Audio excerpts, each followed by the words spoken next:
What's up, guys? Welcome back to another episode of Ark, and today we've got another large patch update.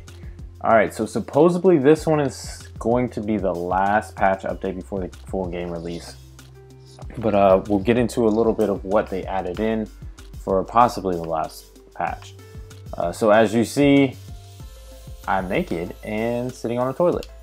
So the first thing they added in is, I guess, rewards for achievements. So I've got a birthday suit shirt and pants on. So if I was a female, obviously both top and bottom would be blurred out. Then I got the nerdery glasses on. I have a fireworks flare gun skin, Parasaur Ark Founder saddle skin. Some people have the Ark Survivor skin. And then there's a neat little thing here. We got a torch sparkler. So that's neat, which you can also put that in a wall torch to have that. And it looks pretty cool. But as you first saw me, I was on the toilet. So they added in the toilet, which if you go into the inventory, says disposes of fecal matter into compost and feels refreshing. So unfortunately, this entire time I've been sitting on this local server, I have not had to poop for whatever reason. I have not pooped at all for whatever reason either. But so you're supposed to hook it up to water, and I don't know the time frame for which it converts, if it does it instantly or what, but we'll have to see on that. But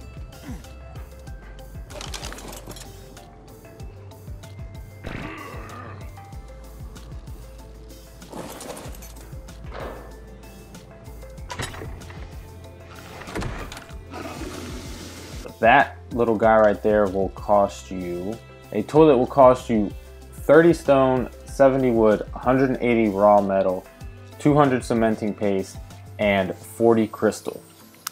So if you don't really feel like filling up compost bins and you have the time to walk over and poop, I don't know. We'll have to see how exactly this changes.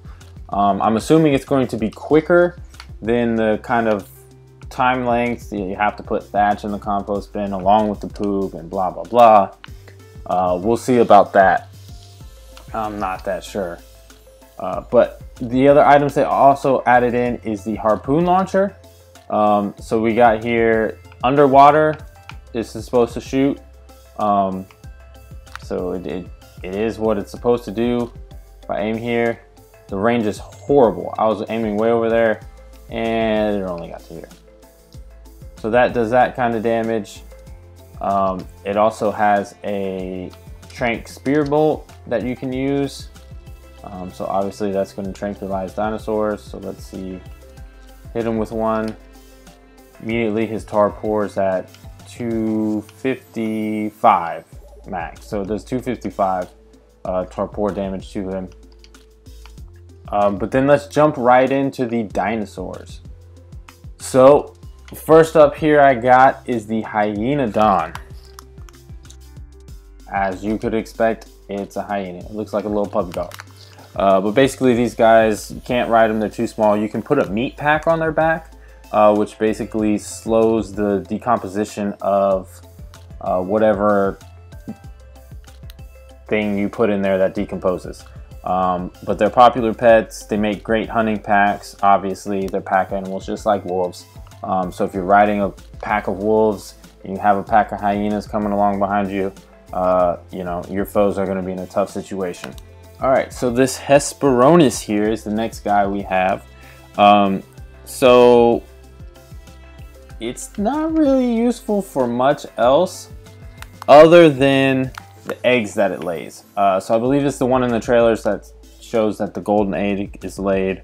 Not 100% sure if that's going to look right. But when it's rendered correctly, it's going to produce a substance high in protein, and then the other part of the egg, just like a regular egg with a yolk and a white, it's going to produce an oily liquid that's effectively the same as the oil found in the ocean. So if you're on land, you don't have easy access to oil, this is your great alternative here, is this guy, this Hesperornis. So next we have up on the list is the Megalania, or Megalania, don't know. You guys know I'm terrible at pronunciation. So he's not anything particularly special in the strength, speed, jumping department at all. But his main thing, which a lot of people are gonna love, is he does this right here. So this fool can climb straight up a freaking wall in a cave, and I'm at a negative angle even. So he's just climbing away. So this is going to be useful in a lot of situations, a lot of crazy terrains. He can sprint.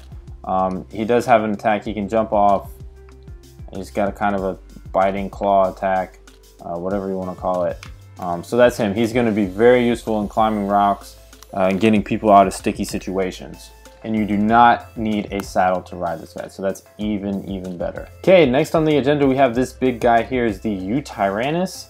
Again, not sure, he looks kind of like a Dodo Rex, T-Rex, chicken bird mix thing, but he also does not need a saddle to ride, and he's pretty cool in his abilities. So he's got the pretty strong attack here, but apparently this left trigger roar induces fear in enemies, and then your right stick roar kind of boosts the morale and I'm assuming attack and stuff of your dinos directed at. So you see that Pterodon got the effect there.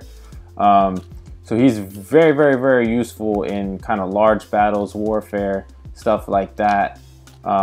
So be on the lookout for people riding that. He usually in the wild is around a bunch of Carnos. I was actually in my official server and got straight mobbed by him and along with another few Carnos. I heard this weird roar and I was just screwed after that. So last dino we have here on the list is the Megatherium.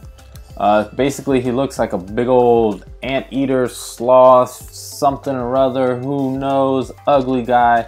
But again, does not need a saddle to ride, kind of stands bipedal, walks on all fours. But he's a great kind of farmer. So he is highly resistant to Tarpor, so you're gonna have a tough time taming him. But he's very vicious towards insects and arachnids.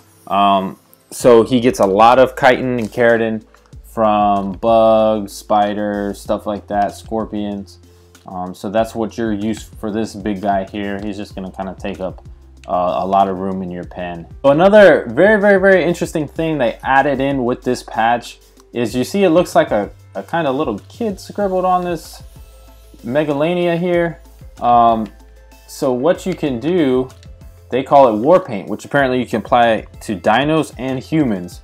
So I don't have another member with me right now, or else I'm sure it would work the same way, but basically you fling the paintbrush at it just like anything else.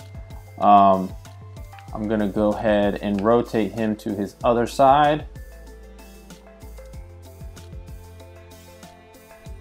But this is an interesting mechanic, how this kind of, you know, zooming, panning feature works over here. But say I want to make green. Apply that to my paintbrush, and no, these colors don't come with everything. So you click A, and then you can move your left cursor around, so you see those options come up in the bottom left. So you can do a thin stroke of paint with the left trigger and left stick moving. So I'm just casually painting him, you know, no big deal, painting my dinosaur. Then I can switch to the thicker one, which is fairly noticeably different. Kind of make whatever design you so wish. You can have kind of free range of what you can do with it. You can paint the whole thing if you want to, if you want to spend the time doing this. But that's very interesting. I can see some people doing some really cool designs, especially on larger dinos, like that have a big kind of side to them, like a Spino or a Bronto or Rexes, Gigas, stuff like that. I see them, you know, having an interesting potential, let's say, because you know sometimes how people act. But yeah, so then that's gonna stay on them, I'm assuming, till you cover it up, or I don't know if it washes off in the rain. It doesn't say much about it in the patch notes.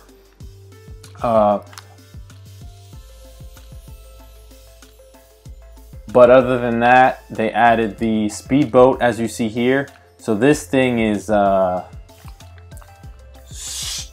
stupidly expensive. So what this is going to cost you, so what this motorboat is going to cost you is a grand total of 250 wood, 1,200 metal ingots, 200 hide, 180 fiber, 150 obsidian, 400 polymer, and 60 black pearls. So none of that is too far-fetched. The hardest thing for people to get is going to be obviously the black pearls. So one of the other major things, along with the other hairstyles they added in, is going to be the kind of what they call Viking style. So right here, it's obviously my hair is about a third, a quarter of the way. I screwed up and accidentally cut my hair before the video on accident.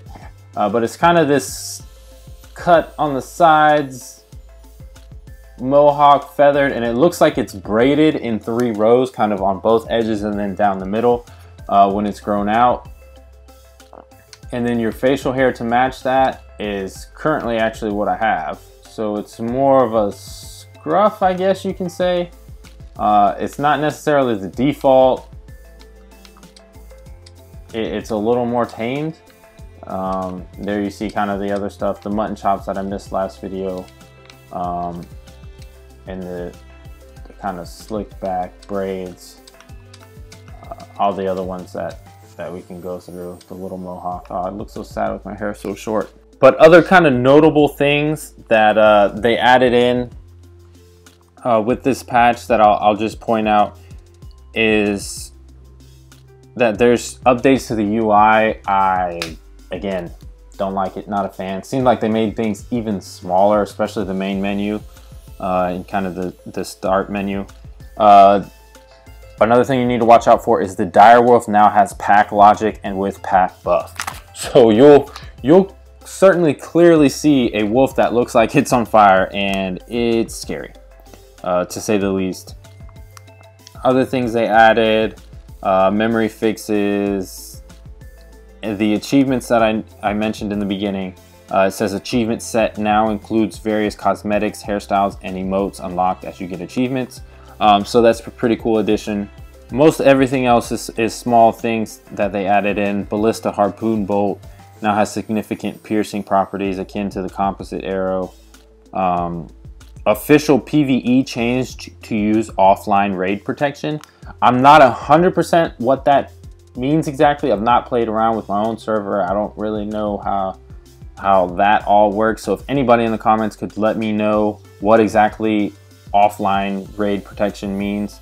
Obviously it's protection from raiding offline, but if you could explain it a little bit more in depth, and I'll look, and if I see anything I'll post it up here.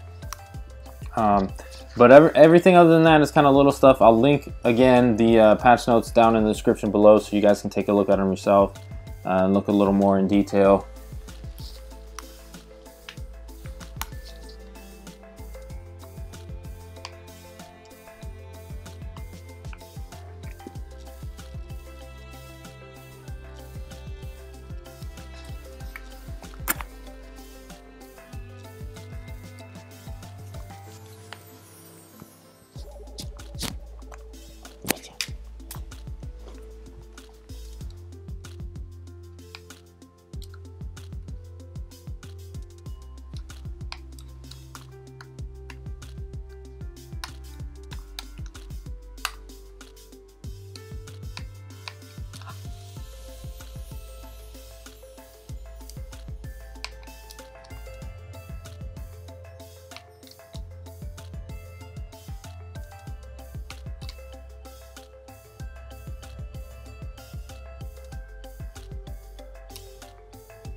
But that's going to be it for me today, guys. I hope you enjoyed the video. I hope it helped you a lot. And if you guys come up with any cool dino or person paint jobs for that matter, make sure to let me know. You can tweet me or tag or send a message to me on Xbox to let me know that you've got kind of a cool screenshot up there. If you guys enjoyed the video and it helped you out a lot, make sure you hit the thumbs up button, subscribe, and as always, I'll see you in the next video.